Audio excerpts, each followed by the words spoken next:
Welcome to Watch, Review, Repeat. This is the podcast where two best friends discuss the latest in film and television and then do it all over again the following week.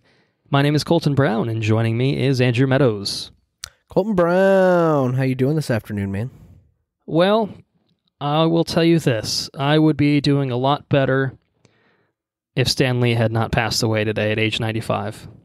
Yeah, it's a sad day. It's a sad day for sure. And I realize that's a pretty somber way to start an episode, but this is a man I think that is worth talking about in terms of his accomplishments throughout his career, in terms of his influence on, I would say, really entertainment as a whole, but I think especially this podcast, he's definitely worth talking about.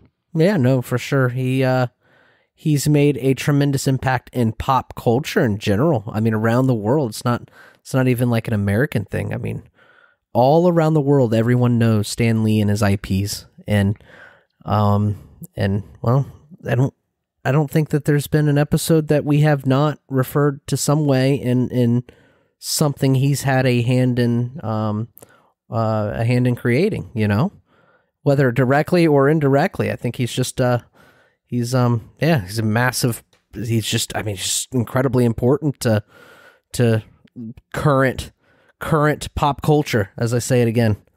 But yeah, sad thing, man. Sad thing. Yeah, definitely a sad thing to hear. You know, he lived a full life, and for that, you know, you can't get too upset about it. You know, he lived to 95. You know, he lived doing what he loved doing. You know, he made the likes of Spider-Man, the Hulk, Doctor Strange, Fantastic Four, the X-Men, Iron Man, Thor, Daredevil. I mean, holy shit. Like, that is an insane on. Yeah. resume to have. You know, these are characters that are making sometimes billions of dollars, you know, at the box office with movies based off of them. And, you know, you can track it to someone that at one point in his life was just a lowly assistant for Timely Comics and, you know, became this larger than life figure, you know, this real life superhero, if you will, for Marvel Comics. And, you know, I guess I just want to say on behalf of the podcast, I want to say thank you to Stan Lee for creating all these characters that have made such a profound impact on my life. I think your life too. Yeah. And I would say probably a fair amount of our listeners were impacted or influenced by, you know, his creations, or maybe the creations that were inspired by his creations. You know, it's a really, really impressive legacy that he leaves behind. But it's a sad day. It's a sad day for comic book fans. It's a sad day for fans all around. But, you know, 95, it's a good life. We say rest in peace to Stan Lee and Excelsior. Excelsior. I can't even say it. Goddamn, what a word. Excelsior. There you Excelsior. Go. Yep. So, feels a little weird to transition from that into doing an episode on things, but well, I will hard transition if you like.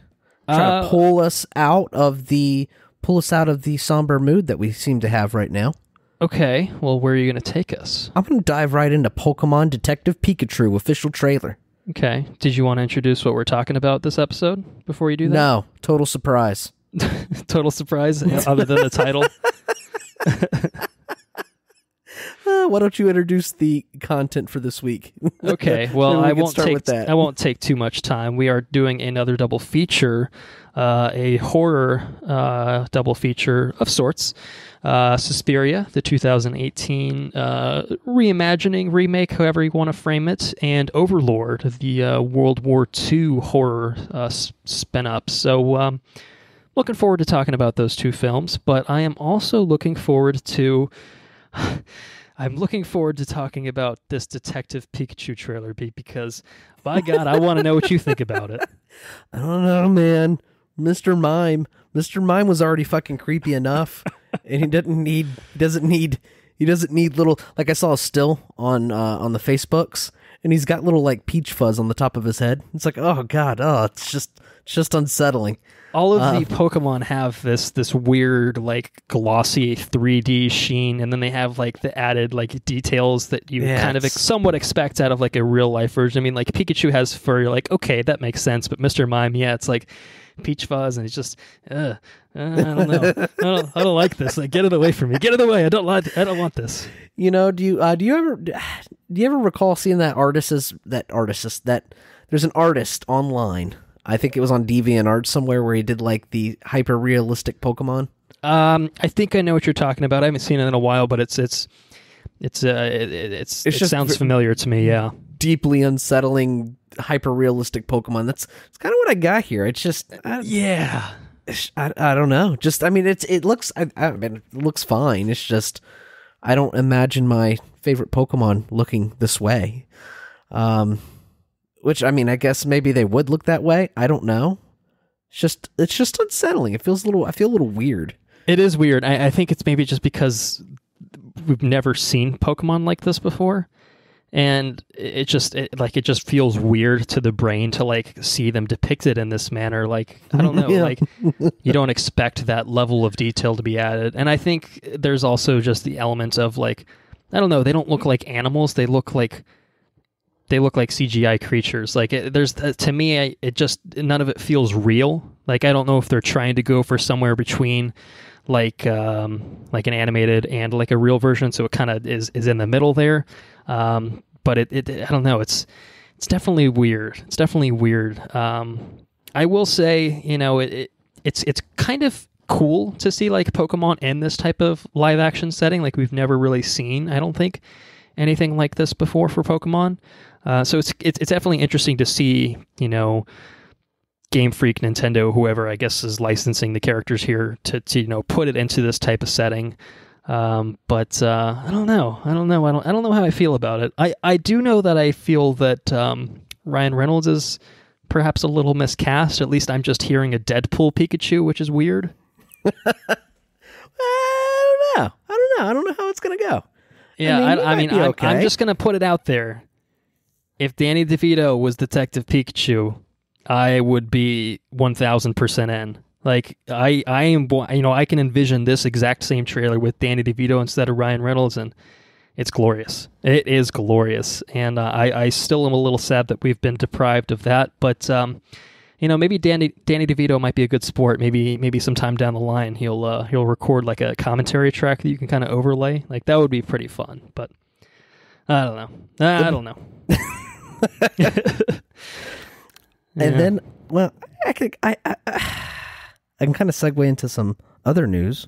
Well, did you want to talk about another trailer that we got this week? It's an animated trailer, fully animated this time. Maybe, yeah. What do you got, man? I've got the official teaser trailer for Toy Story 4. With the fork? Or spork? Yeah, I'm not sure. Is he a spork or is he I think he's a spork, right? I think he's a spork. Yeah. Yeah, his name's Forky, apparently. He's got little popsicle stick feet. Yeah. There wasn't a whole lot of substance to this trailer. I mean, it's a teaser. It's a teaser through and through at that. But I don't know. I mean, I'm kind of I don't know. I don't know how I feel about them doing a Toy Story 4. Like, I felt like Toy Story 3 ended in like the best way you could end like that storyline, that trilogy. But usually Pixar doesn't lead us astray. I mean, the animation looks top notch. Forky looks like an interesting addition to the Toy Story crew. So I don't know. Maybe they've got an idea that's worth telling. I do know there was something. I think Tom Hanks was saying that like he got like really emotional like recording the last voice lines for this movie. So oh yeah. You know? Yeah, I don't know. I mean, it's Toy Story, man. Like this is going back to our childhoods. You know, like the first Toy Story when that came out. Like this is kind of a storyline that's spanned probably almost our entire lives. So it kind of has that added value, I think, for you know, someone in our age bracket too. So right. I don't know. What'd you think about the trailer? All right. I mean, I don't. I mean, there wasn't a whole lot there, but all the characters are coming back, and that sounds neat. And Toy Story is a special special property, man. Like you say, it's nostalgic. So we'll see what happens. If there's, like you said, if there's a story worth telling, then I'm all about it. I actually, to be honest with you, I didn't see Toy Story 3. I don't recall seeing that one. Well, I think that is a mistake that you should rectify, at least before Toy Story 4 makes its debut in theaters June 2019. So you've got some time. All right, then. Well, I'll do it. Yeah, it's definitely worth checking out. No, like I said, I think I felt like it ended the trilogy in a way that was really, really heartfelt and really emotional. And, you know, it definitely felt like a conclusion. I kind of feel like these toys should be like broke the fuck down. Like they should be really raggedy looking toys. Well, maybe they've just had some really good kids taking care of them. I don't know. I mean, that big fella who reconditioned the toys. Remember him? From the first one. Yeah. Was it in the first one? Where he paints the bottom of Andy's foot, or not Andy, but he paints the bottom of Woody's foot. Gets rid of the Andy. I feel like maybe that was the second one. Oh, okay. No, I thought you meant like. I guess I misunderstood the reconditioning. For the, was it Sid, who's like the asshole that like would fuck with the toys? Yeah, not that guy. That would not be reconditioning. I guess that would just be ruining them. So yes, no, I think you're right. Yeah, 2 is the one. So maybe that's what it is. They just get a little upkeep, every couple of years or so, perhaps. Yes. But anyways. Yeah, well, back over to you. I know you had some news you wanted to talk about. So I got some Star Wars news. Oh, I love Star Wars news. Give me the Star Wars news. Give me all the Star Wars news. Carl Weathers has been cast in Star Wars Mandalorian. Dylan! Yes, Carl fucking Weathers. I'm excited about that. That sounds pretty cool. All I can think about, and I don't know if I'm thinking of the right guy, I think I am, though, is Carl Weathers trying to get free food from, what's that? Is that Arrested Development? They like to go to the Burger King with Tobias Funke. Yeah, they have a nice fine meal at the Burger King. That's funny. Anyways, so Carl Weathers has been cast in The Mandalorian, and my third little bit of news is there's going to be another Star Wars live action series, and it's going to star Diego Luna reprising his role as Cassian Andor. Indeed, from Rogue One, A Star Wars Story, and it's going to debut on Disney Plus, which has been officially unveiled as the new title for Disney's streaming service, of which The Mandalorian will also be a part of. Very cool. Very cool. Very cool news tidbits, casting tidbits. Yeah. I think the Carl Weathers one, to be fair, is still a rumor at this point, but it comes from a pretty reliable source over at Making Star Wars. They usually get their shit right. So it's weird to me that we haven't found out any actual cast members for The Mandalorian yet at all. I know it's been filming for at least a few weeks now, so I don't know why they're playing so coy with it, but it's Disney, it's Lucasfilm. I'll give them the benefit of the doubt. I'm sure they know what they're doing. Right. I'm excited that we're getting more Star Wars live action series. I think it's very cool. And it's a cool way of doing things because The Mandalorian is a post Return of the Jedi era, and this Cassian show will be, well, it's obviously going to be prior to the events of Rogue One. But it will be in that pre-A New Hope era, post-Revenge of the Sith, so kind of somewhere in the between.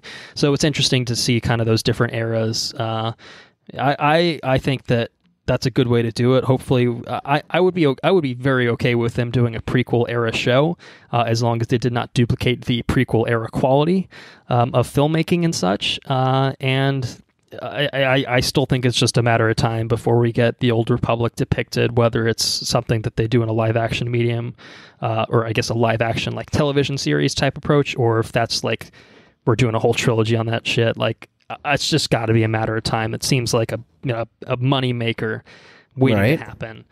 So very cool. I'm expecting that Alan Tudyk, or at least someone, will be playing the role of K2SO in this, but there wasn't any details on that as far as this initial press release that they put out for it. But I mean, it's Cassian K2. I feel like it's salt and pepper kind of thing. So I don't know.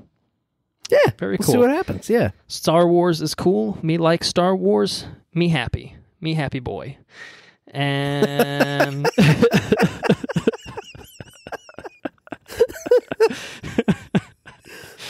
do you want me to speak like that for the rest of the episode? Yeah, you could. If you could sound like what's his face from Venom. Does he talk Eddie Brock? Add a little Eddie Brock in there, and little Eddie Brock twang. Me happy boy.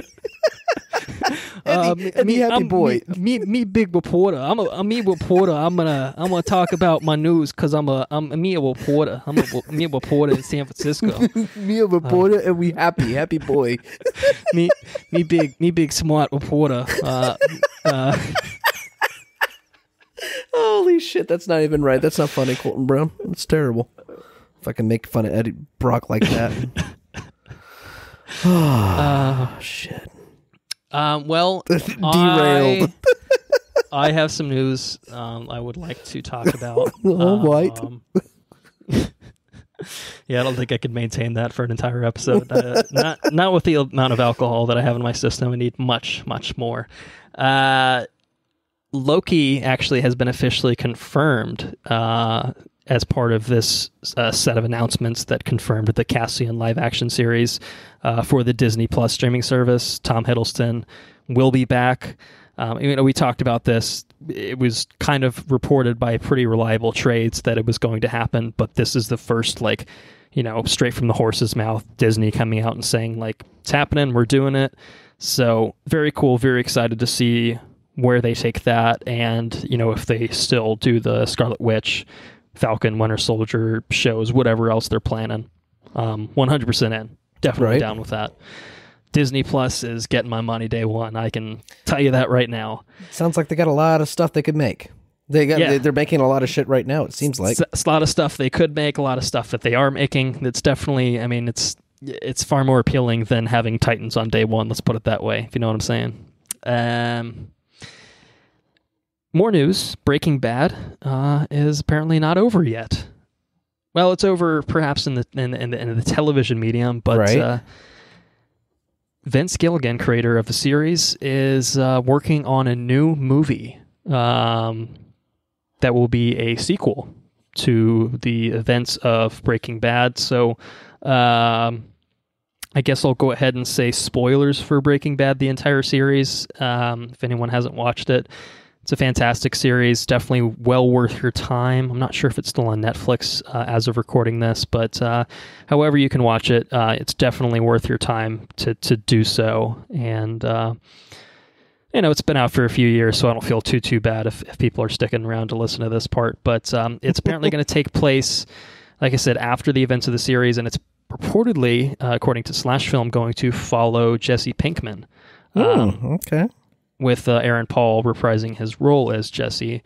So, yeah, that'll be interesting. I guess there was... I guess part of this Slash Film article is basically saying that the log line that he would give for the movie is that it would track the escape of a kidnapped man and his quest for freedom, and the kidnapped man in question would be Jesse. So, Jesse getting up to more shit, not surprising. So, looking forward to this, I guess technically speaking, Breaking Bad didn't quite end in the sense that Better Call Saul is, I think, still on air, but that's a prequel. So this is kind of going the other direction. So I really want to check out Better Call Saul. I've heard amazing things about it.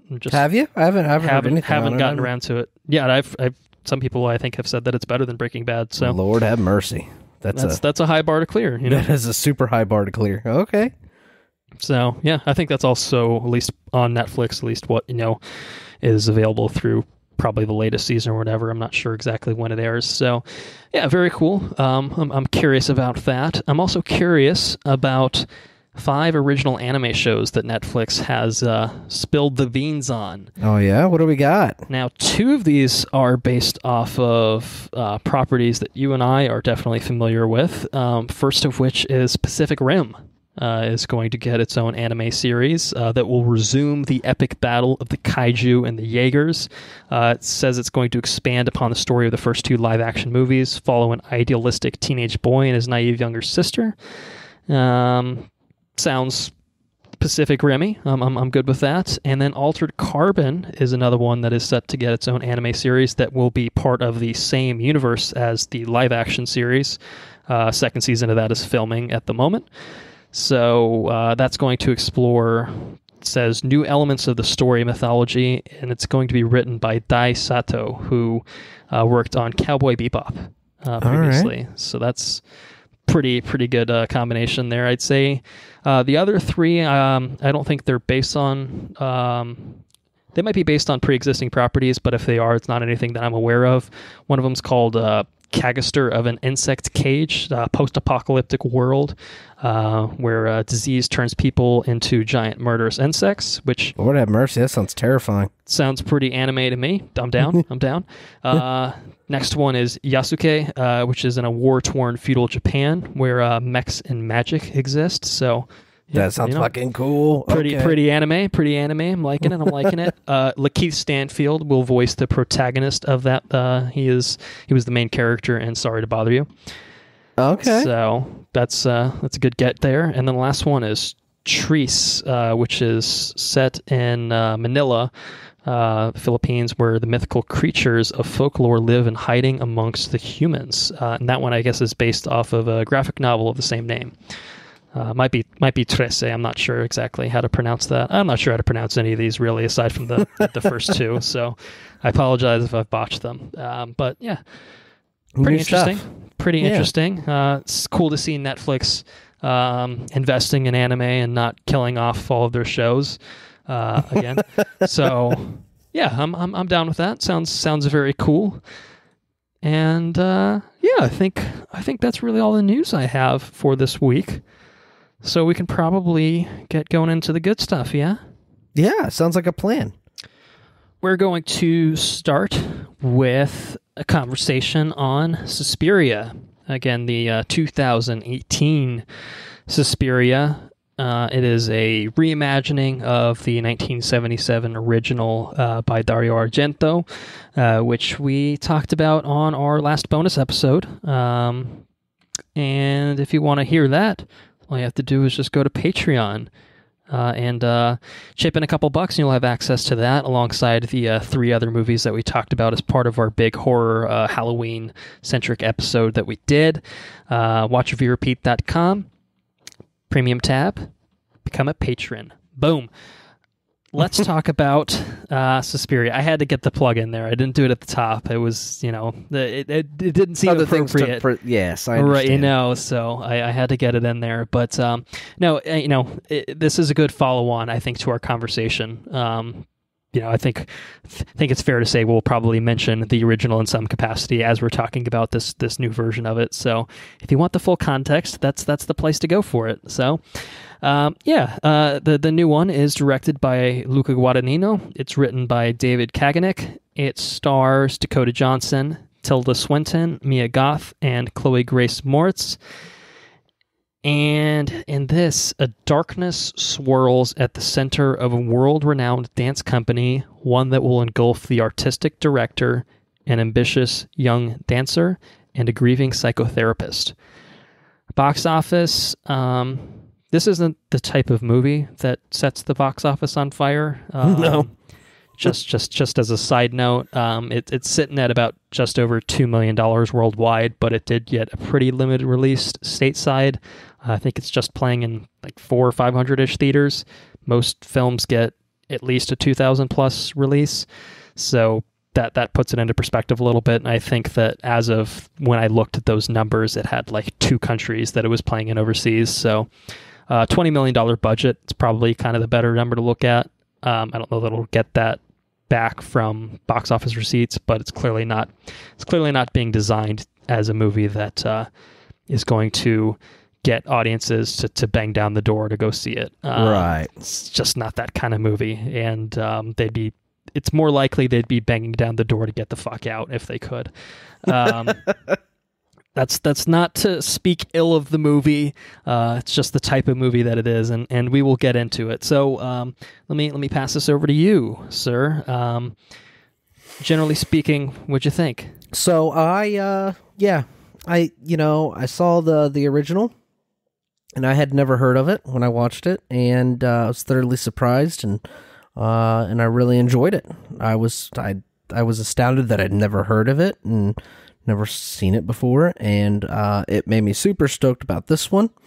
And this one is I think on the technical level, it's an incredibly well-made movie. This one is just as striking as the original.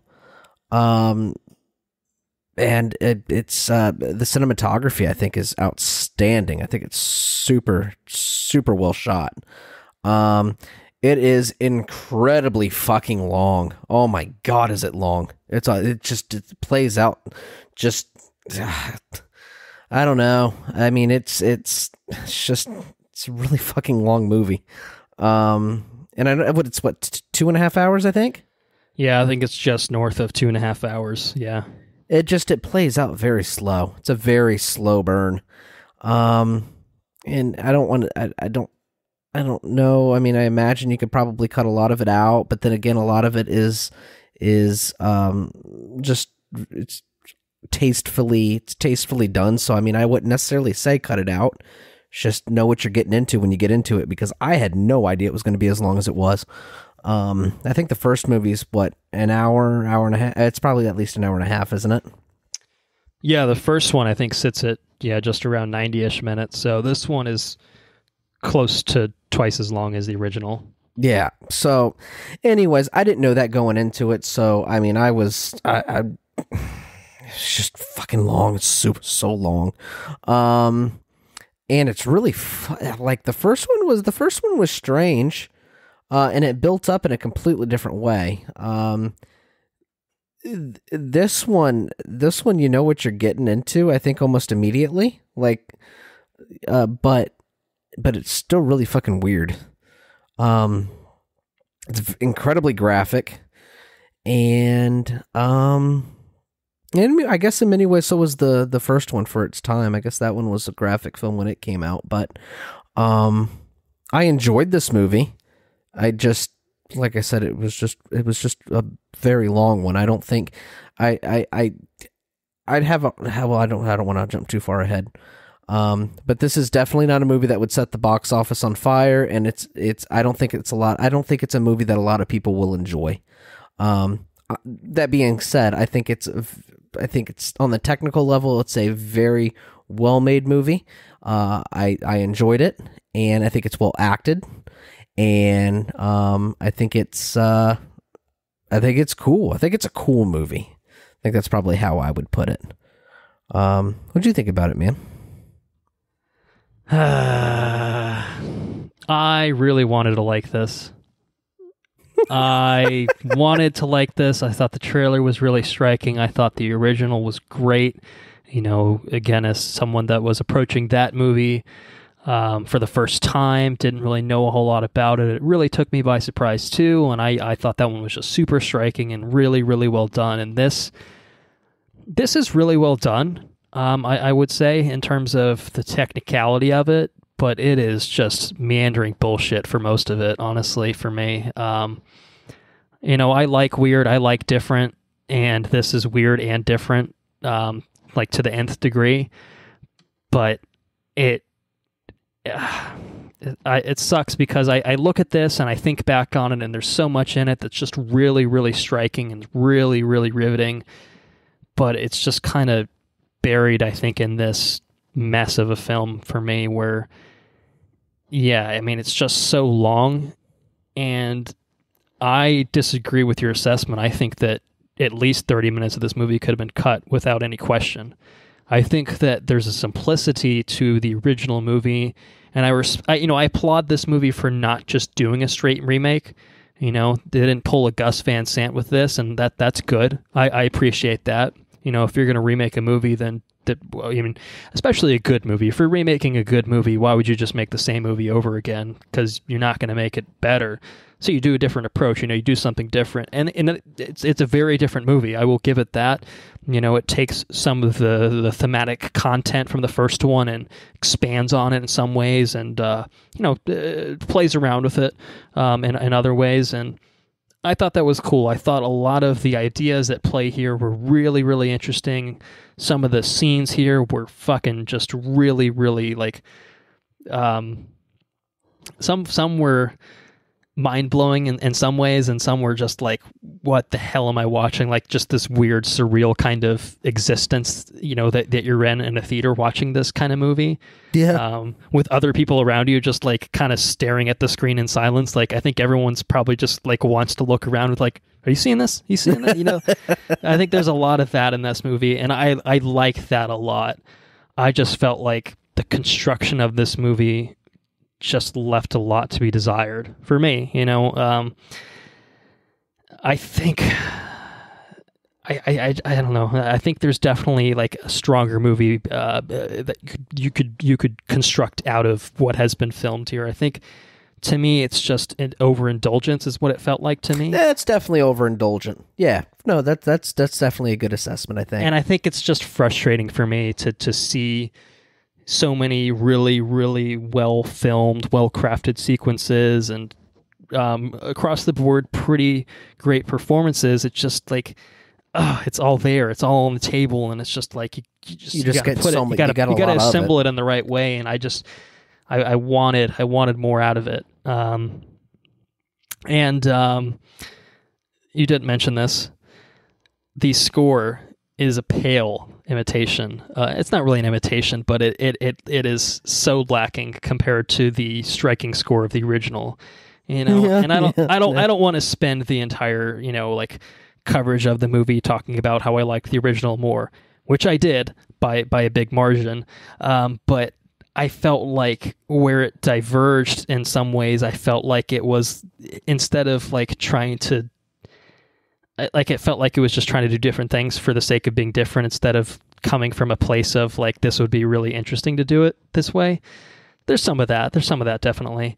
But like the score was just like, that would be maybe the one point where I'd be like, hey, maybe you should stick closer to the original, or maybe just not have Tom York start singing over things. Like, what are you doing?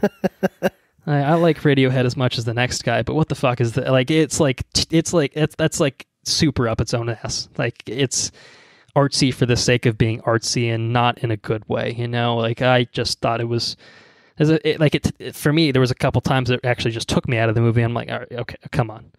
No, that's fair. I don't know if you felt fair. the same way about that particular. No, the score on the first one. I talked about the score in I talked about the score in the first movie in our bonus episode. At least I recall. I think I did. Yeah, we talked about both of us did. I mean, it's a fucking phenomenal score. And this one is not. And that's the thing. I from the get-go, what got me really intrigued about this movie, and it continues on, it's a super high note. It's I don't know, really long, pretty movies will always,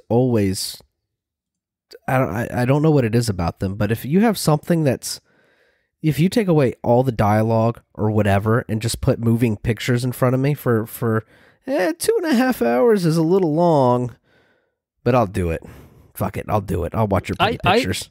See, I don't have a problem with length. I think that movies that are justified in being long are fine being long. No, that's true. But this is a very long, slow movie, and I think self-indulgent is a very good way to put it, because there's a lot of sequences there that happen. And I don't know if maybe there's a, like maybe if you watched it a second time, maybe you'd be able to draw some connective tissue to the things that were happening on screen that you think maybe could be cut out. And there's connected. I want to say that it is, because just the way that the movie comes across, it comes across as a movie that would have that connective tissue between the little details, But I don't know if it's there. But I can say that I enjoyed looking at it. I mean, that's pretty much all I got. And I thought the characters were really cool. I thought the characters were compelling and interesting. Most of them were. And, yeah, there's a lot of brutal shit that happened in this movie too. There's one sequence in particular. Well, I guess there's two worth mentioning sequences, but yeah, I think we'll mention them in spoilers that if they were probably worthy of having some words about. Yeah, you know, I just like I'm frustrated because I just wanted more out of it. I'm also a little frustrated, and I told you this. It forced me to miss the IMAX screening of Overlord. I did a double feature of the two films that we're doing our double feature episode on. I had to watch Overlord in a regular theater because this movie was so fucking long that I missed, like, there was just no way. I had this whole meticulous plan, and then, you know, it got shot to hell because this movie was so long and it didn't need to be. So there are some elements of my frustration, I think, that are still a carryover of that, where I'm just like, tapping my wrist, like, okay, let's get on with the show. I just think that there's again, I think there's a version of this movie that, well, there is a version of this movie that's a lot better. It's called Suspiria and it was released in 1977. Getting that out of the way again, I think that there's a version of this particular iteration of the film, I think, that's just much stronger, much tighter. So length is not inherently a problem. I have no issues with movie being long, if it warrants being long. Right. And this one, to me, I just think that it stretched too thin with the amount of characters it tried to follow. And I will point specifically to the psychotherapist. I thought that particular storyline should have been axed entirely. I don't know if that's a hot take. If you agree, disagree. The prosthetic work there was bad and should have never been done in the way that it was done for the entire duration of the film. But otherwise, Tilda Swinton's pretty great here. Dakota Johnson, I think, is pretty good here. Maybe she's trying to break free of that 50 Shades reputation. I don't know. But yeah, I mean, character-wise, I thought it was fine. I mean, I don't think that the original was really deep with the characters, and this one definitely did a lot more groundwork to make the characters more interesting, more compelling, have some more depth to them, and I appreciated that. I just sometimes it worked and sometimes it didn't, you know. So yeah, a very technically astounding movie, I thought. I mean, the way it was shot was really brilliant. You know, I don't know that it had as striking use of the colors as what Argento did, but in terms of framing, in terms of the cinematography, it's definitely up there. I mean, I think it's visually striking in a different way, maybe, but still just as striking. So right. I think from a technical standpoint, score aside, it's definitely got so many merits there that it, like, even with my frustrations with how the story was told, I'm not too upset about the movie. Like I said, I think I'm just disappointed that it didn't all kind of coalesce in a way I think I wanted it to, or at least hoped it would.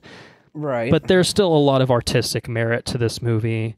There's still a lot to like. There's, again, sequences that we'll talk about in spoilers that are really, really striking. And I think that, it's a couple of them are like Hereditary, Hold My Beer, and I'm just like, okay, you went for it, and I respect that. And, yeah, I wanted more, but as it stands, I think, I don't regret watching it. Let's put it that way.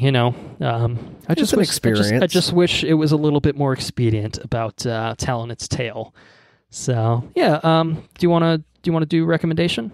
Yeah, I'll do recommendations. All right. This one's a little bit of an interesting one, so I'm curious what your take is here. I don't think I can recommend this movie to anybody. That's fair. It's a very fair statement. I mean, I think, or let me rephrase that. I think the amount of people, like the acceptable window of people I can recommend this movie to, I could think of probably one other person that I would say at best you can count it on one hand, and that's probably being generous. Right. And it's not because it's bad. It's just I think it's an art house movie by the definition of an art house movie. Like, it's way the fuck out there. and it's just not for everybody. So I don't recommend that you take your time, and if you're really curious about it, it's going to be on Amazon, I would imagine. Presumably at some point, yeah. Yeah, stream it through Prime if you're really interested in it.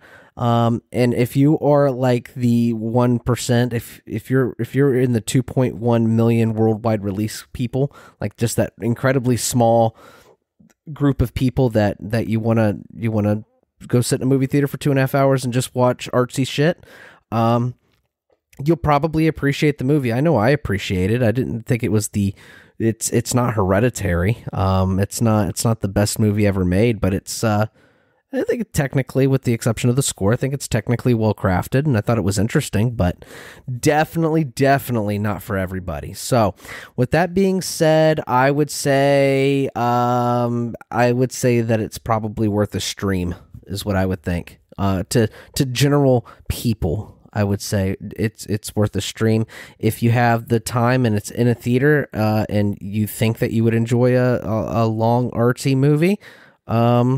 Go watch it in theaters. I think it pays off because, just the scale and everything. It's incredibly well shot. So I mean, it's a feast for your eyes, I think, in a lot of ways. So it's when properly viewed, I think it's a fun thing. It's cool. Well, it's not fun, but it's cool. And that's pretty much my recommendation, I guess. I'd wait to stream it for generally everybody, I think. It's a movie. It's a movie I would have streamed. I would have paused it and went to the bathroom. I think I went pee like 3 times in this movie. And normally I can hold my shit together in a movie. I'll get uncomfortable, but I didn't see anything stopping anytime soon, so I had to go. And I think I ended up going to the bathroom like 3 times. But anyways, how do you recommend? What's your recommendation of this guy? Yeah, I would probably agree with your assessment. I think streaming is probably the way to go for this. For anyone that's like morbidly curious about it, you can at least dip your toes into the water and get a sense of things. And I don't think it's a movie that if it doesn't grab you within 20, 30 minutes, it's going to convince you any longer, by watching the movie. So I think that's probably the best approach. I think that, if this is your shit, you're that one person that Andrew talked about, if like, you're gonna like really artsy shit like this, then maybe it's worth something like seeing it sooner. If you can catch it in a theater nearby, if you can catch it on Blu-ray, I think based on the technical merits alone, then it might be worthwhile. But that is such a limited audience that I wouldn't recommend that as a general recommendation. And I guess I will say, if there's one major merit to seeing it in a theater, is that it absolutely forces you to watch it within a 2.5 hour block span of time, because I can say on my behalf, if I had to watch this on streaming, it would have taken me probably a grand total of 10 hours with the amount of times I would have wanted to pause it. It's just that kind of movie. Like it's just so meandering. Like it just doesn't really keep you invested. Like there are scenes that 5-minute blocks of time where I'm like, oh, I'm really into this. And then it's interspersed with 30 minutes of, what time is it? Right. How long has it been? Oh my God, it's only been 5 minutes since I checked my phone last, Yeah, wanted more, but streaming, Amazon presumably, like you said, given that it's an Amazon Studios film, would probably be the way to go, but maybe it'll be on Netflix, who knows? But I think that's good. Let's get into spoilers for this. Let's bring in Mr. Macho Man Randy Savage to take us into spoilers. Full spoilers for Suspiria. There's a scene in this movie that if you happen to be that poor sod that watched this at the theater that bought himself a pretzel, it's probably a pretty awkward moment. You know what I'm talking about? Yes. Yeah, that was a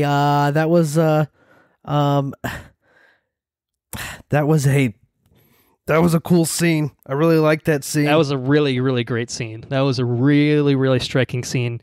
If this movie was more of that and less of everything else, it would have been fucking awesome. Like that was really, really impressive. The way she pinned her, it was just really cool. Like it gets you kind of like in the mythos of what's going on. The way she pinned like she touches her feet and her hands and stuff, and then all of a sudden now she's like attached to that chick, and she's throwing her around that fucking room and breaking her arms and her legs, and I mean just fucking, I don't know. It was brutal. It was very brutal. Yes. Which brings me to the other thing. What'd you think about the choreography and the whole, all of it? Like in terms of like the dancing and stuff? Yeah. What'd you think about that? I thought it was pretty well done overall. I'm not a what about the dance performance connoisseur or anything like that. What about the performance at the end? Did you like that? That was an interesting performance. That was pretty cool. Assuming we're talking about the same thing, the shit kind of popping off at the end. Is that what you're talking about? No, I'm talking about the or real like dance. we're like the red kind of string dresses, whatever they were. I don't know what the fuck they're wearing. No, I thought that was cool. And it was like all a summoning ritual. Right. Yeah. And no, I thought that was really fucking cool. Yeah, I liked that. I liked a lot of the ideas here. I just felt like the execution was just kind of, like I said, it was just so meandering in its approach that I didn't, scenes were great within it. And like, it just spent a lot of time with things that I'm just like, this doesn't seem to really have any sort of consequence. Like I said, especially the whole inclusion of the psychotherapist, and he's there as a witness at the end, but it's just like, why? Right? Like, none of this matters. Like he's, I assume you are aware that was Tilda Swinton buried in prosthetics. If you're not, you are now aware that was Tilda Swinton. What was it really the old little man? Yeah. I guess you didn't notice that it looked like shit the entire time. So no, I didn't. No, I didn't. I had no idea. It didn't look like a real person. Like it looked like a person buried. It looked like Guy Pearce and Prometheus all over again for me. And it was just like, why are you doing this? No, I didn't even notice. That bothered the shit out of me the entire time. Like Tilda Swinton was fucking awesome as Madame Blanc. Like I really enjoyed Tilda Swinton. Tilda Swinton was also Helena Markos. She was the very grotesque witch at the end with the shades, the cool shades on. Yeah, that character looked. I didn't quite understand that. We started to get off, and the moment that they go into that room, that shit got real fucking bonkers real quick. Yeah, no, it popped off in a pretty interesting way. Like I said, Hereditary, hold my beer. It's kind of how I felt about that. I really enjoyed that whole sequence at the end. I didn't quite understand all of it, especially where the main character was Mother Suspiria or whatever. Whatever. The way I understood one of the it, three she was mothers like was. One of the three like original fucking. One of the three original witches. Right, I got reincarnation of that. I guess I just in terms of how it fed into the whole echelon of kind of how the movie was. Like I didn't understand the mother. The mother said that her daughter was a sin, but did her mother know that she like birthed the reincarnation of a witch, or was she right? I didn't. That's what I didn't quite track. I don't. Maybe that's something that as you mentioned, maybe another viewing would kind of flesh out. You could kind of see if there's a through line there, but I didn't quite put that all together. And obviously, that's a pretty radical departure from the original movie, which was pretty much just straight up witches, and Susie's a pretty good person that just kind of kills the witches at the end. Like that, it was very simple in its approach. This one's just like we're kicking this up to 11. Like we've got some crazy shit going on, and we're going to get into it, which I thought that was actually kind of cool to see that as an expansion of the mythos and kind of, taking it into weird, bold, new directions. Like I thought, I liked that. It was, they said, I just wish it was part of something that felt more cohesive, I guess. I don't know. Right. No, I definitely understand what you're saying. It's meandering. It is. Yeah, and I actually think that in terms of the structure too, we talked about in the first one how we didn't really know that it was witches for like most of the movie, and this one just kind of plays its hand right up front, right? And has a different approach to that by kind of going that way. But I kind of felt like, I don't know, it's kind of stripped it of something too. Like obviously, it was actually it's still threw you for a loop at the end because it was just like, oh no, it's so much more than just witches now. Like it's the Mater Suspiriorum, and she brings in fucking Death, who just violently murders, the people that weren't faithful to. Is that what that was? Was that thing? Was that thing like? Yeah, I think that the creature that she summoned, I think, was literally Death. I think that's my understanding of it. So. Okay. Which again, that's pretty cool. Well, let me ask you: Are we like when it comes out on the Amazon? You're going to restream that shit and dissect it a little bit? You're going to rewatch it? Not immediately, no. I don't got intend other shit to do. Yeah, I definitely don't intend to do that. It's an undertaking. Like I would probably be more content to just watch like that whole last sequence on YouTube.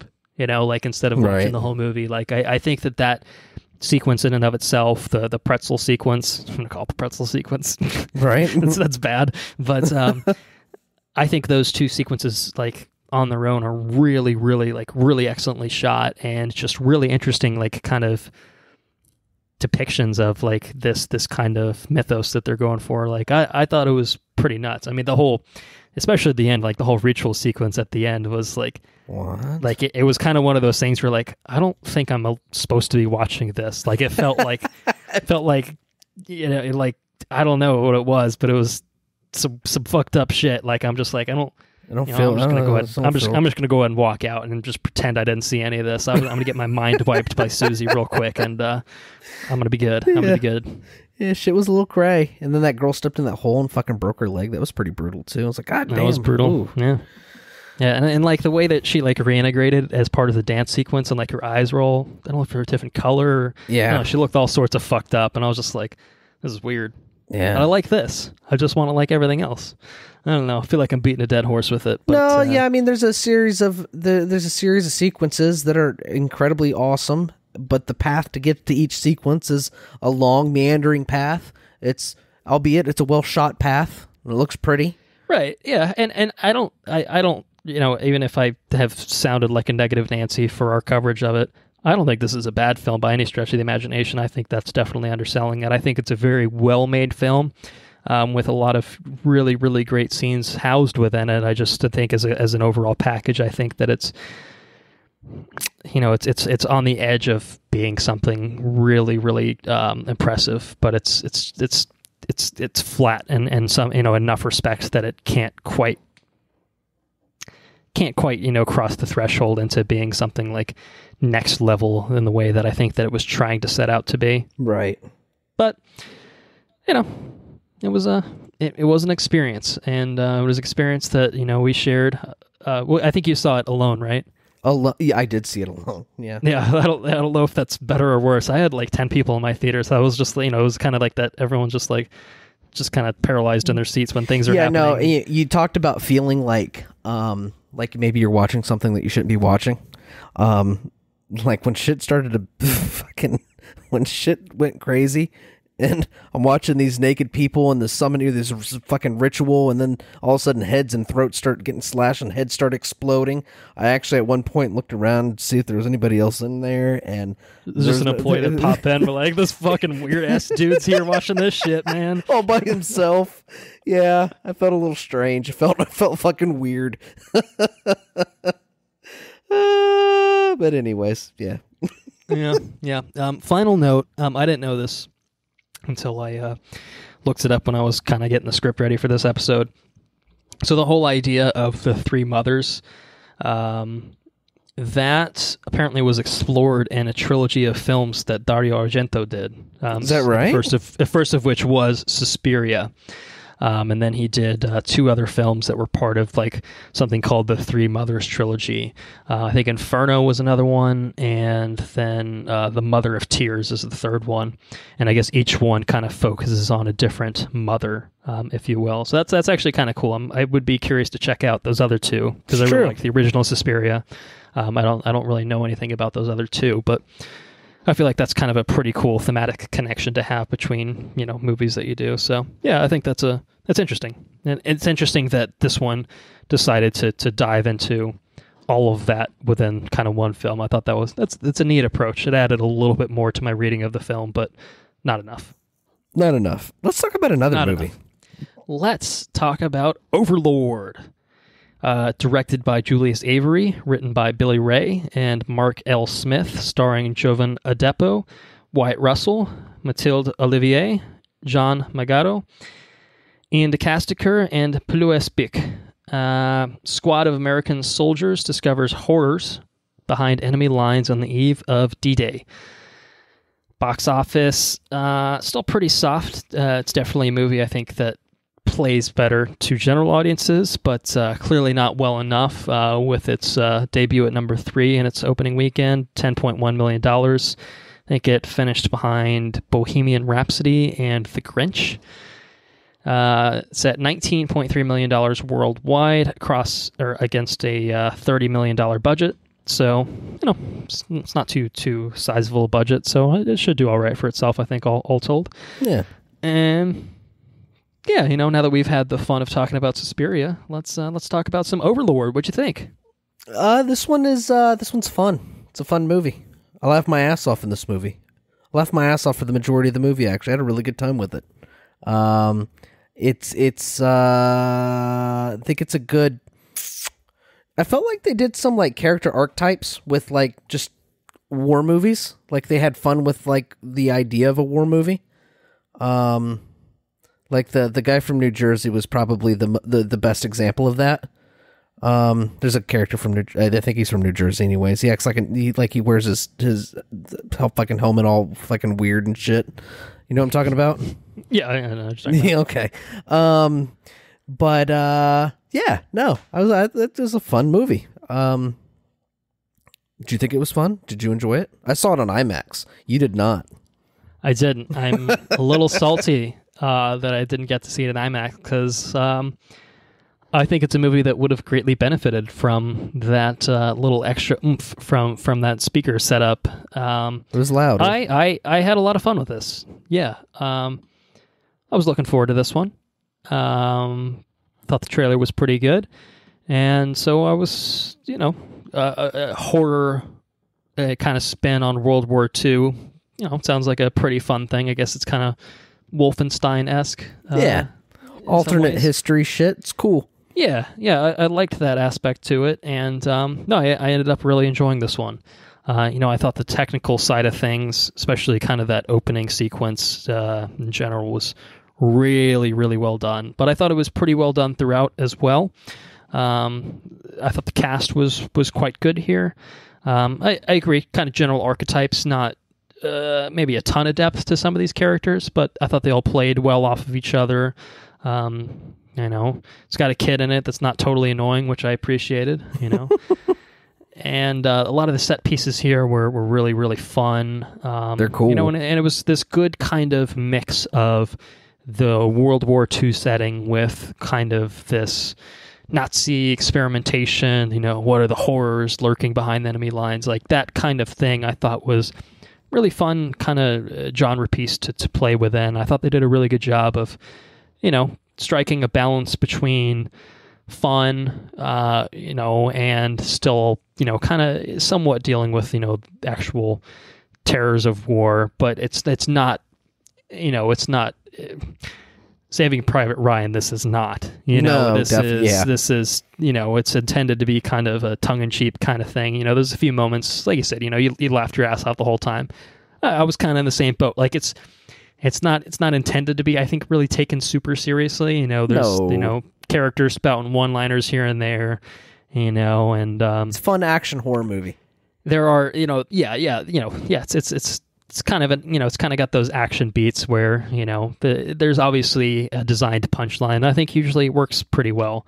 Like I said, I had fun with it. I had my, I don't, it's not a perfect film by any stretch of the imagination, but I think that it kind of set out to do this very specific thing, and I thought it did, for the most part, a really good job of kind of capturing that. I think it had some shortcomings.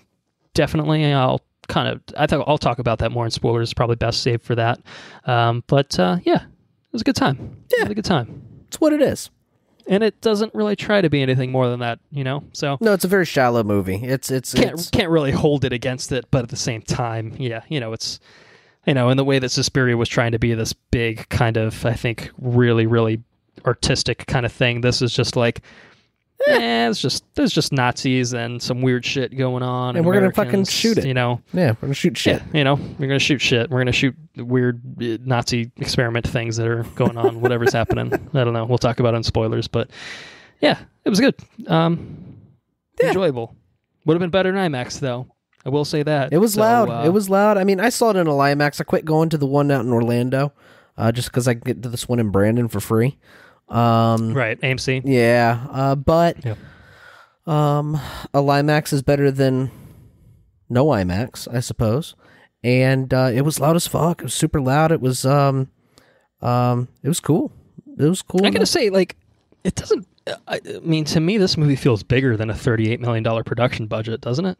No, it does. I mean, there's a lot of there's obviously moments where, I mean, most of the movie's pretty grounded in terms of, like, literally grounded, like on the ground.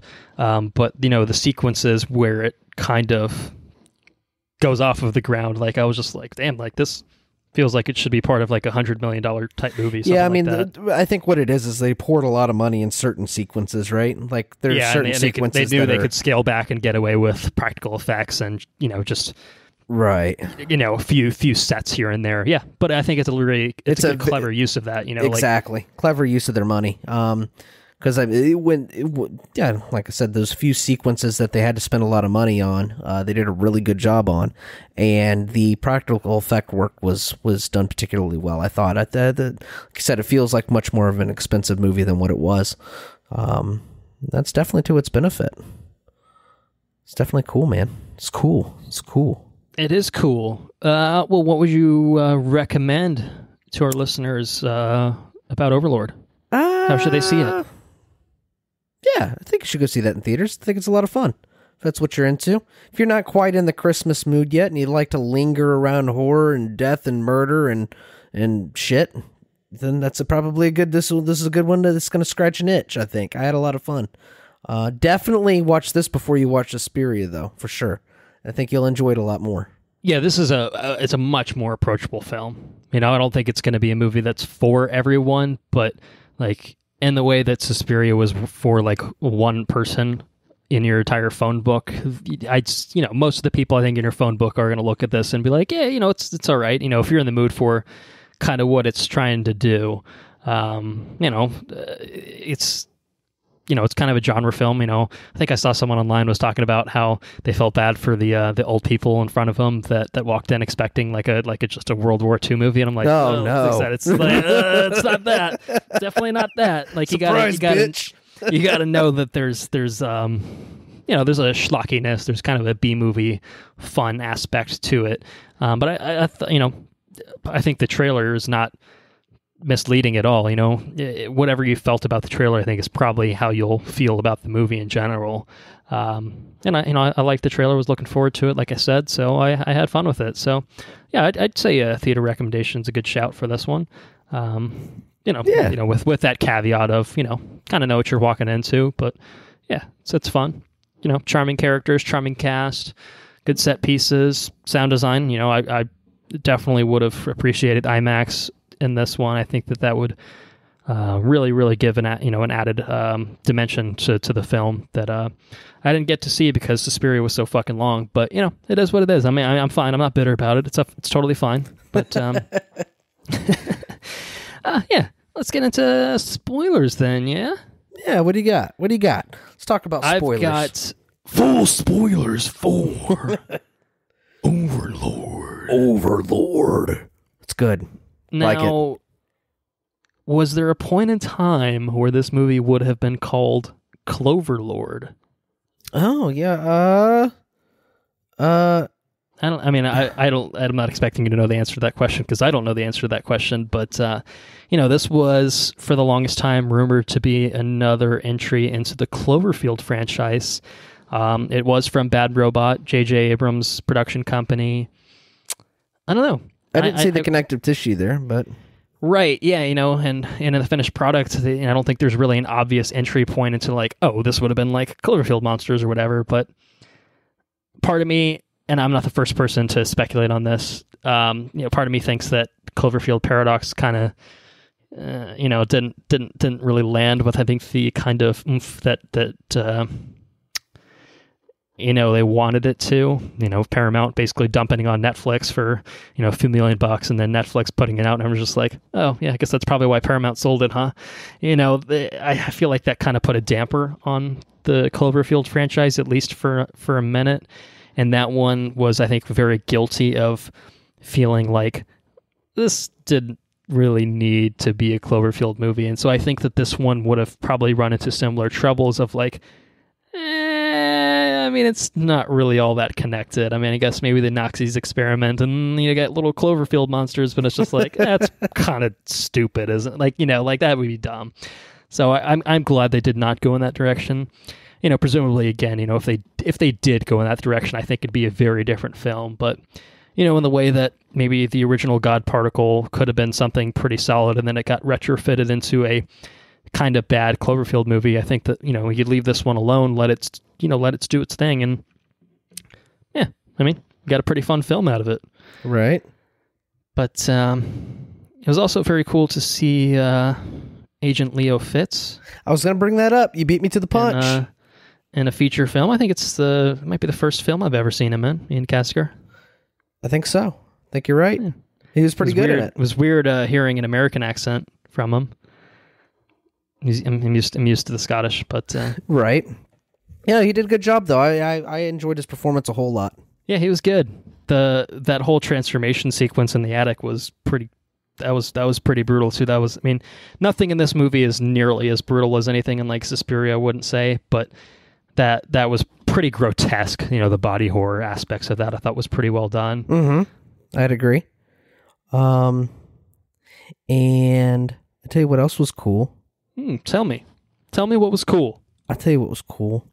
I thought it was cool that sequence where they were shooting into the bunker, where they send the guy in with a grenade in his mouth. It's like very cliche.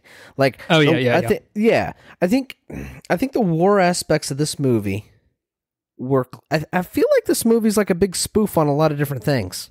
I feel like it's a spoof movie. Did you get that, or is that just me, like, just drawing, like... No, I think there's definitely aspects of it, and I think it's... spoof to me feels like...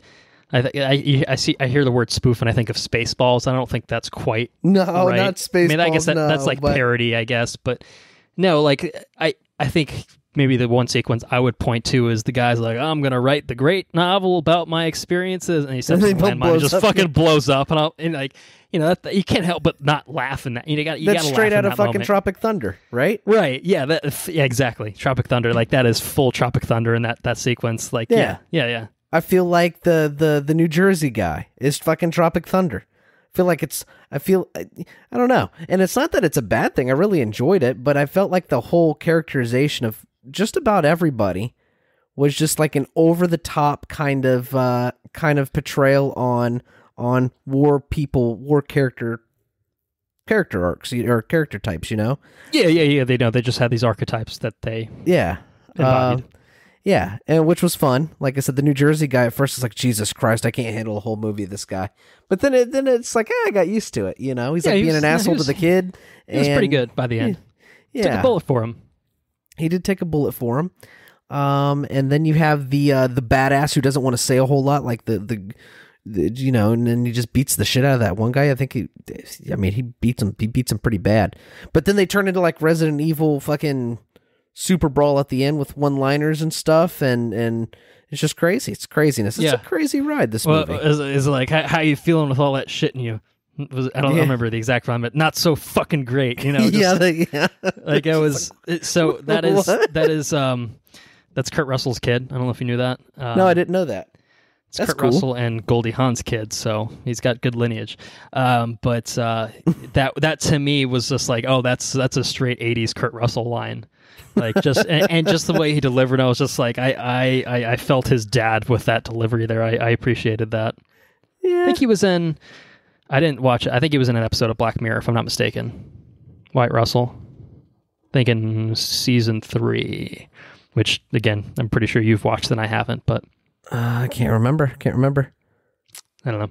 I would be able to tell you what the episode was on if I actually watched it. I just knew he was part of it. Yeah, he was good. I thought the cast across the board was pretty good. I thought the Chloe, the French girl, I thought she was good, and I liked her. Her kid She's brother, cool. Yeah, definitely cool. No doubts about that. But also a cool character as well. You know, I thought that. You know, the interactions, you know, felt genuine, and you know, there was kind of like a. Yeah, I mean, it's.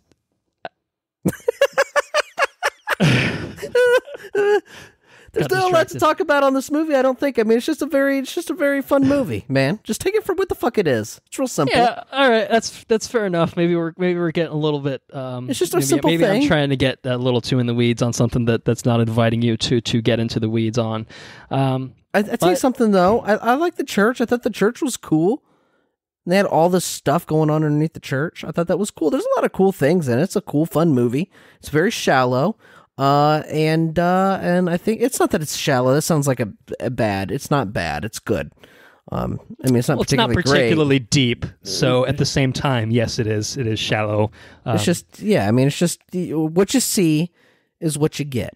I do, like I said, I think the depth of this movie, though, at least from what I took of it, any sort of depth is not necessarily depth within itself, but depth on the just the genres that the movie is taking on, right? Mm-hmm. So I think it plays with action war movies and the characters within those kinds of movies and horror tropes, and I just think it, like I said, I think the whole thing is kind of like a there's words that I'm looking for here that I don't have the vocabulary for, the vernacular for. I mean, that's never happened on this podcast before, right? I lose my words quite a bit. It's like a reflection, man. This movie's like a reflection on the genres of that it's taken on. I think that's just the way I'm going to leave it. Okay, with it before I sound like an idiot. But yes, that's all I got. That's all I got, man. All right. Well, I have a little bit more. I thought that the weakest point of this was the villain. Yeah, it's fair. Wafner, Piluespik, he is Euron Greyjoy on Game of Thrones. He's much better in this, I think, than he is in Game of Thrones, because like here he's just like playing a comically over the top Nazi, which makes sense. Like I think I don't know if it's the way that the character's written in Game of Thrones or if it was severely miscast, but he's definitely better here. There's an actual literal sequence where he picks up the kid and like, you know, like has him in like one arm and it like starts maniacally laughing as he was running out to the Jeep, and I just fucking lost it. I thought it was hilarious. Funny. Yeah. But like that was like that's kind of an encapsulation of the film in some ways, like in terms of the tone it kind of goes for. Like if you're not laughing at that, you're probably not enjoying the movie. Like you know, like it's not a movie you should take too seriously. It's not telling you to take it that seriously, even if maybe it takes a little while before it gets into like kind of that vibe. I don't know. I think from the get go, man. It's fucking. I don't think you ever take this movie seriously. Yeah, it's kind of schlocky, intentionally schlocky from the get go. You know, in terms of like the banter on like the plane. Yeah. No, you're right. I take it back. You're right. But I just kind of felt like his whole turn with him, you know, turning into, I think you said Resident Evil. It felt a little Resident Evil with him particularly. And zombie people coming out of the what are they called? I lost my word again. I don't like the fucking holes, you know? Yeah. Anyways. Yeah, it's Resident Evil, man. I liked the horror aspects of it, but I would have liked more of it. Like there's a few, like there's like the lady's just head with like attached to the spine, like saying like, you know, please or whatever, I think in French, and it's just like I wanted more of that. Like we got a little bit of like there's kind of like the somewhat fucked up guy that the Chloe runs into at the end, and I was like, okay, but I was like I would have been okay with some more grotesque, some more out there, more weird shit. Like, right, what are the logistics of this woman still speaking that apparently doesn't have any organs that would allow her to actually still be speaking? I don't understand it, but you know. Yeah. Well, you did have Fitz tear himself apart, like he's breaking his own bones and shit. Like I like that. I wanted more of that. I would have been cool. I think it would have been cool to see more of that explored. Maybe what it was, you know, maybe it's unfair. to hold it against the movie. I think a lot of those were shown in the trailer. Like, I think maybe if this trailer held back on some of those reveals, then...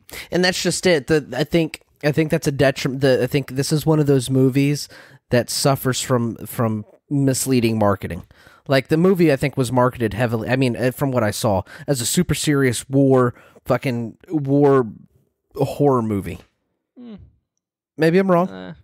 Maybe I'm wrong. Really get but that. all the horror things that you saw, like the big reveals... I feel like the Hell's Bells trailer, which I think was the big one that they showed, was pretty telling of its tone. I think I said it already. Maybe I'm wrong. If you watch the trailer and you liked it, I think you'd like the movie. If the trailer didn't do anything for you, I don't think it's going to convince you otherwise. So I feel like I don't think that's I don't really agree with that. I think the marketing's pretty indicative. Pretty of spot the on. Product. Maybe I'm wrong. I'd say so. Maybe I stand corrected. Fuck you, man. That's cool. Yeah. Well, I don't have anything fuck to say then. I'm all out of words for this movie. I think I'm tapped out myself. So, you been up to anything lately? The past a week? I have. What have I been up to this week? I've played... You gotta start writing your shit down, man. You gotta start writing it down. Every time. Yeah, it's true. It's true. I watched the Soldado.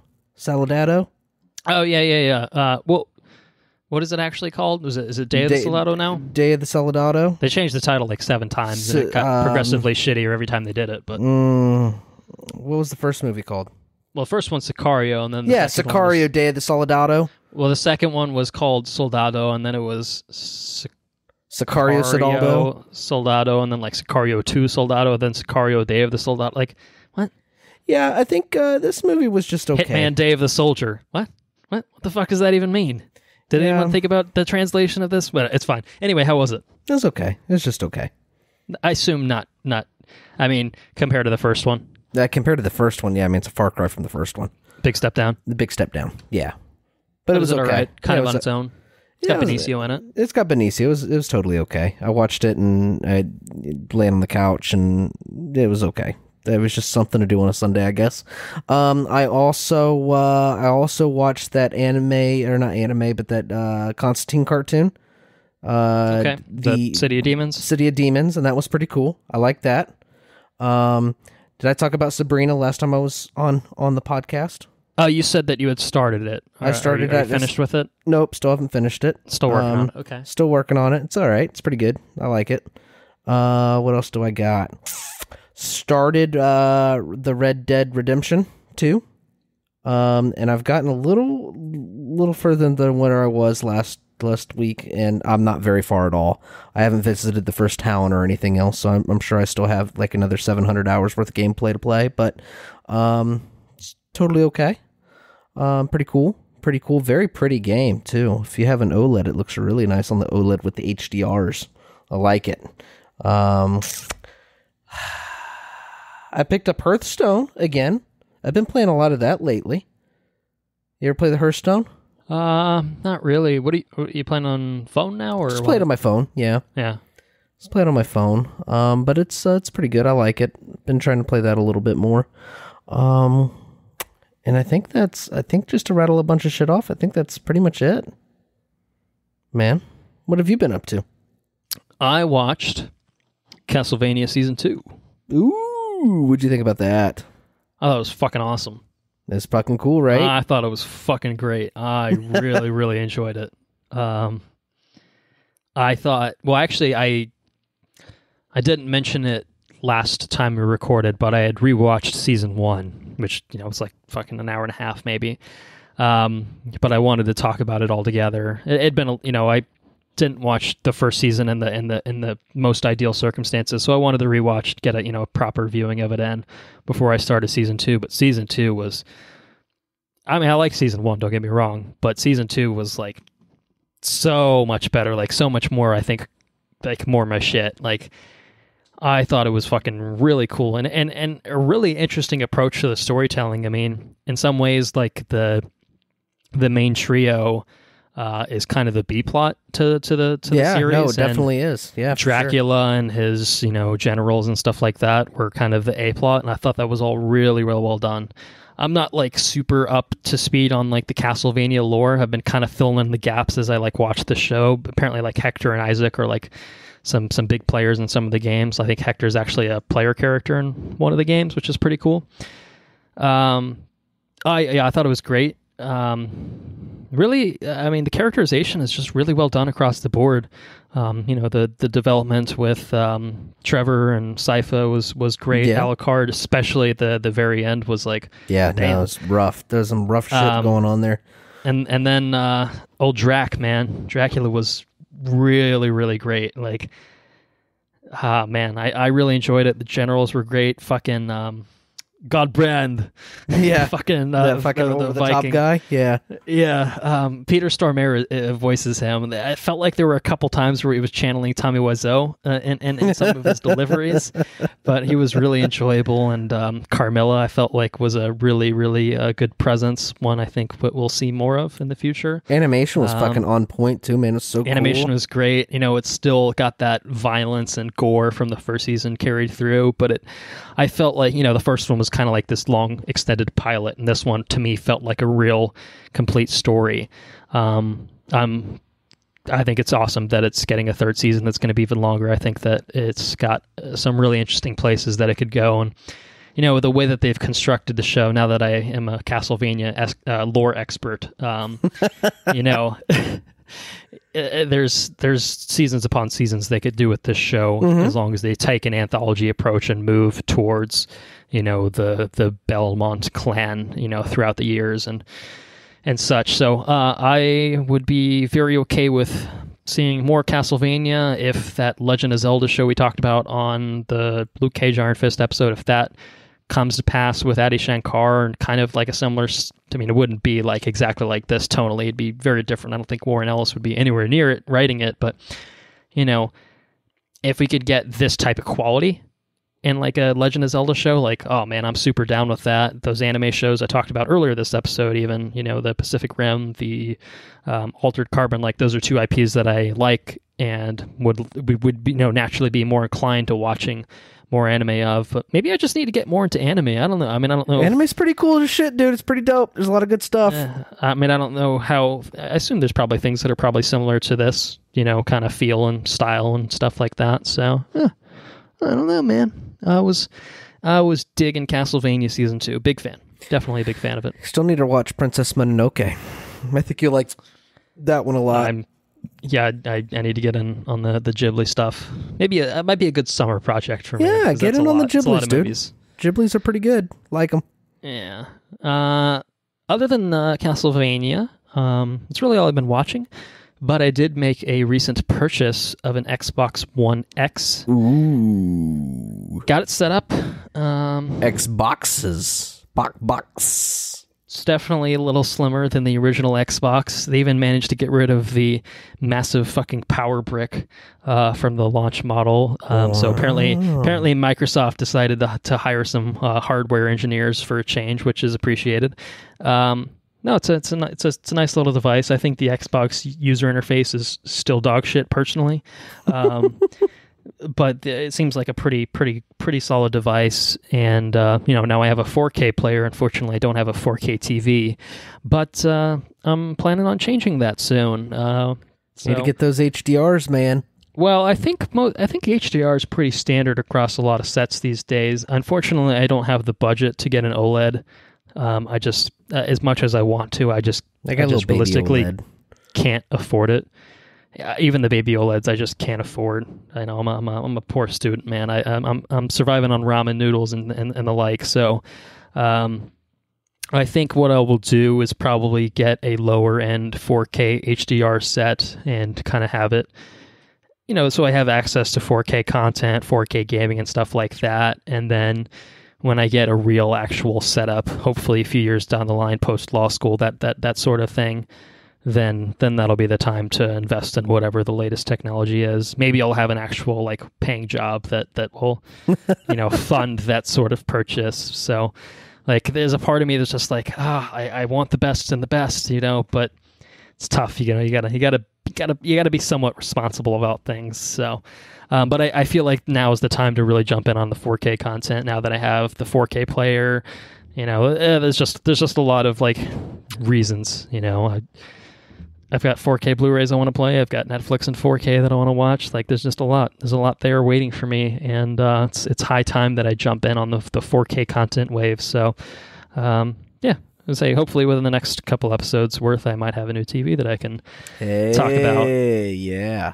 But I did start. I started Red Dead Redemption 1 on the Xbox One X because I've never played it before. Wow. I've never played it either. I just jumped right into 2. Which I don't know that it matters too much. 2 is a prequel. I know that for a fact. But I figured I've had the first game for a while, never played it. Now that I have the fancy setup, and I know that there's I don't know if it upscales it to 4K, but I think there's an Xbox One X performance patch for the first one. So yeah, so it's I figure it's a good time to jump in on that. And I don't anticipate spending like 1 million hours in it or anything like that. It's kind of more of like I'd like to experience the story, and that way I can kind of jump into 2, where hopefully the mechanics and stuff have been refined. It's certainly going to be a very pretty looking game. But yeah, I'm kind of planning on taking it slowly but surely. I've got to balance all of my life responsibilities. Can't get too crazy with just the one thing there. But yeah, that's kind of where I'm at with things. I'm not sure. Well, actually, I made a purchase of a Blu-ray television series that I just got in the mail today. Never actually finished the show. I started it, and that's the Constantine NBC series. Oh, okay, yeah, that's cool, man. Yeah, I got it for a decent price on Amazon, and I like Constantine. He joined the Legends of Tomorrow in their latest season. So I'm like, you know what? Maybe it's a good time to go back and watch the Constantine show, and then start that long and winding journey to getting caught up on the CW. Man, it's happening. I'm doing it. I'm doing it, man. I mean, I'll probably give up like in 2 weeks, but right now I'm doing it. It's the effort, right? It's the journey. So yeah, that's about it. That's about it, man. I think we can wrap her up. All right, we'll wrap. All right. Up. Well, in that case, we shall say thank you all for listening to this episode. If you enjoyed what you heard, please spread the word. If you'd like to support us, you can do that through Patreon. Again, go to watchreviewrepeat.com, premium tab up in the top left, and then click the Become a Patron button. $2 a month gets you access to our monthly bonus episodes that we do, and in addition, you will get early access to all of our regular episodes as they're recorded. So our latest bonus episode is the Halloween bonus episode that we put up with, what did we do? We did the original Suspiria, definitely worth listening to if you've made it this far, worth going back in, listening to that. And we also talked about Audition, The Wailing, and It Comes at Night. Fun episode, definitely worth checking out. For sure. Mm-hmm. I think we will have a bonus episode coming up in December, but we haven't quite hammered out the details on that. So stay tuned for that information. And the best way to stay tuned for that information would be to follow us on our social media platforms. So on Twitter, we are at WRRPod. We are on Facebook at Watch Review Repeat. If you want to get into contact with us directly, you can do so at our Gmail account, which is watchreviewrepeat@gmail.com. Intro and outro track is Mechanolith by Kevin MacLeod, licensed under the Creative Commons by Attribution 3.0 license. And we can say that our next episode that we're going to be doing will be coming out sometime next week. And we're going to be talking about Fantastic Beasts, The Crimes of Grindelwald. With Johnny Depp and his bleached eyebrows. That's it. It's going to be good. It's going to be good. Maybe he's got that Miles Teller look going, you know what I'm saying? Only the Brave. Be real good. That's great.